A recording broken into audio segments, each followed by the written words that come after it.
Welcome, kindergartners. So last class, we drew our fish. And so we're going to take a little break from these, is what I wanted to say. And so we have our fish. We're going to take our fish and we are going to put it somewhere safe. And we should have collected another piece of white paper.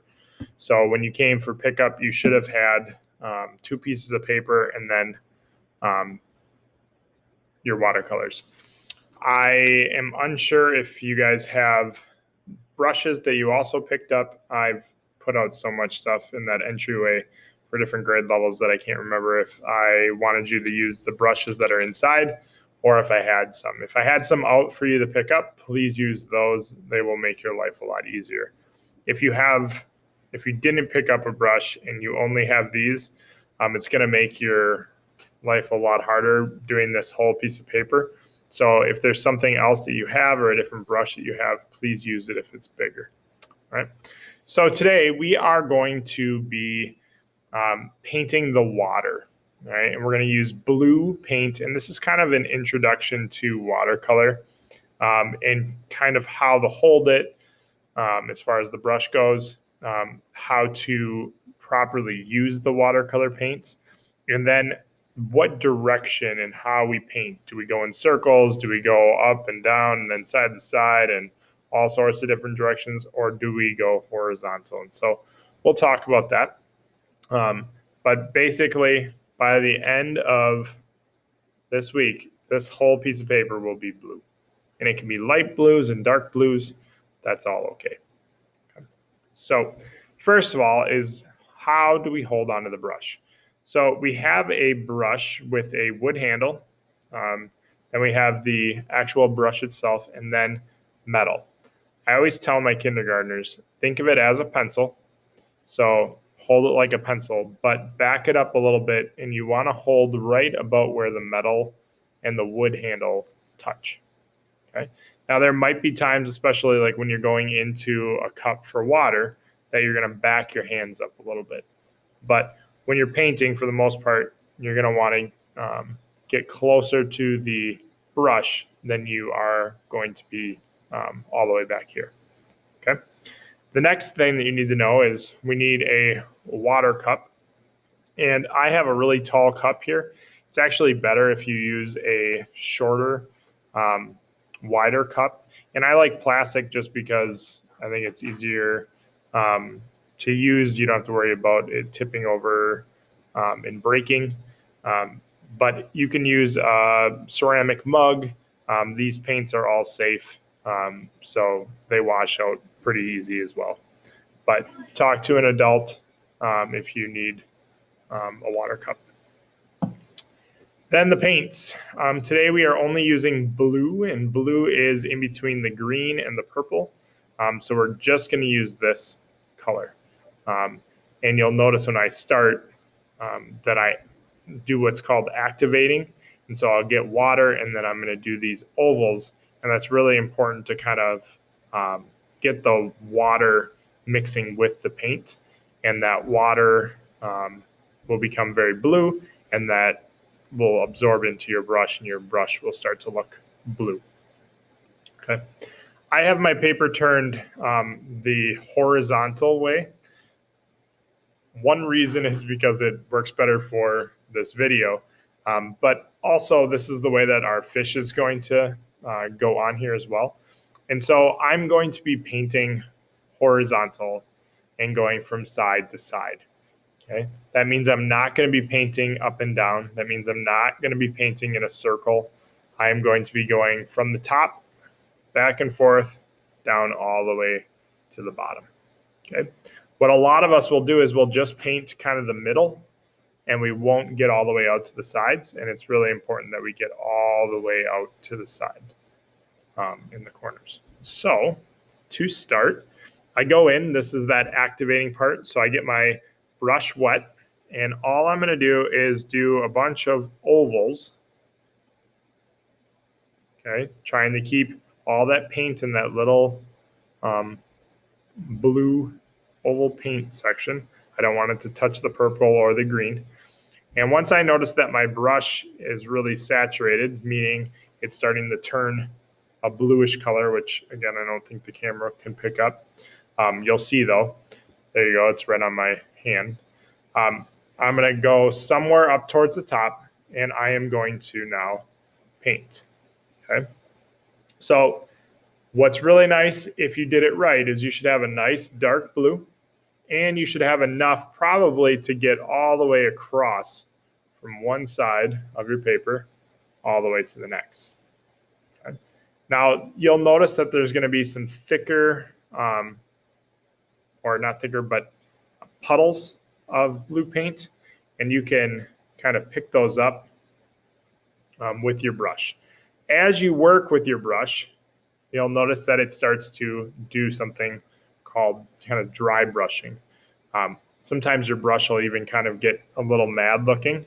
Okay, what we do is we say that our brush is thirsty. So whenever it looks like it's having a really bad hair day, it's telling you, I need more water. So we go in, we get it wet. Now it's happy again. And we take that water, we go into the blue again, soak up some of that blue paint, and we go back to our paper. So we are going to work really hard on going from one side, grabbing some of these thicker or puddles. I don't know why I keep saying thick, but puddles, and trying to bring them to areas that are still white. Okay. So again, only horizontal painting back and forth. If you have a really big puddle in your blue, you don't always have to get more water in here. You can just come directly in, and I'll show you that next.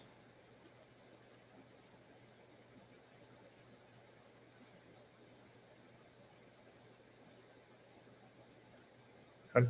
So normally I would go back into the water now, but I have a lot of water in my blue, so I'm actually going to just go right into there. And because I didn't get more water, you'll notice how dark the blue is because I did that. And so the next time I go in, I'll just grab more water. So once you start to see that you're not getting any paint, that tells you to go in, get more water, get more paint. And the hardest thing for my kindergartners usually is just continuing to go all the way from one side, all the way over to the other, and going horizontally only. So try your best. It is okay to have some dark areas, some light areas. This is water, so the sunlight goes into the water and gives you all different kinds of looks and glares. So it's not a right or wrong way of doing it. Just try to go horizontal. Okay, hopefully we all started at the top. And the reason that we want to start at the top of the paper and work our way down is that we're not putting our hand in wet paint. If we start at the top and we come towards our body, we never have to really worry about getting our wrists or our shirts full of paint. I'm going back in.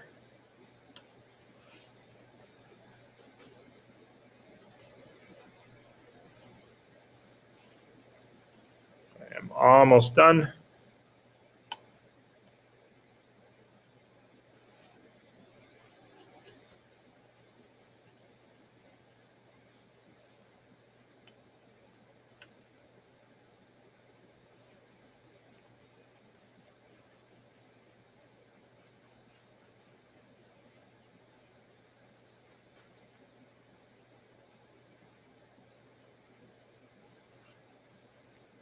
All right, so when you get all the way down to the bottom, I'm going to move my paints over a little bit so you can see my whole paper. When you get all the way done, what you want to do is kind of look for areas that either you could still paint, maybe they're still white, or just anything that you want to change or add a little bit more paint to. Okay.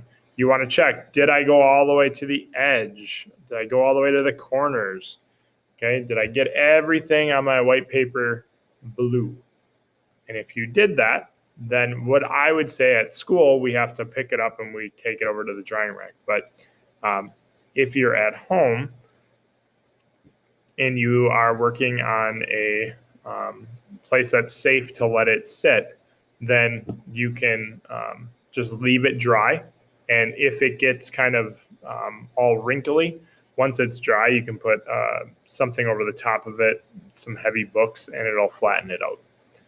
As far as your brush goes, just rinse it under some water, and that'll clean it up. If you want to put a little soap in your hands and then do some circles, you can do that too. But simple water will clean this up. Dump out your cup and rinse out your cup right away.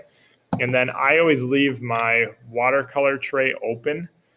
This allows the air to dry the paints better. Sometimes when we close it, they don't dry as quickly, and sometimes we can even pick it up and turn it, and then all that watercolor paints all go over all of our clothes. So I always like to leave it open and let it dry, and then I can close it. So keep this safe. Keep your fish picture safe, and we'll talk more about this next week. All right. Good job, everyone.